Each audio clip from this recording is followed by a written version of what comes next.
சொல்லலாமா? ஜானகி அம்மா. கொஞ்சி பேசிட வேணாம், உன் கண்ணி பேசுதடா. சித்ரா. இருக்கிறியே ஓல கொட்டாயா, சும்மா நடக்கிறியே தவள கொட்டாயா. சொல்லிட்டா? ஸ்வேதா மேம். இதயம் ஒரு கண்ணாடி, உனது பிம்பம் விழுந்ததடி. சங்கர் மகாதேவன் சார். வருதா கொஞ்சம் பச தட்டுற மாதிரி தட்டுங்கடா ப்ளீஸ்ரா. ஐயோ போச்சே.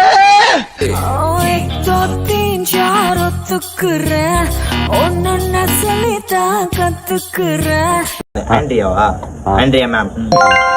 சின்ன சின்ன கண்கள் சிரிக்கிறதோ கருவறை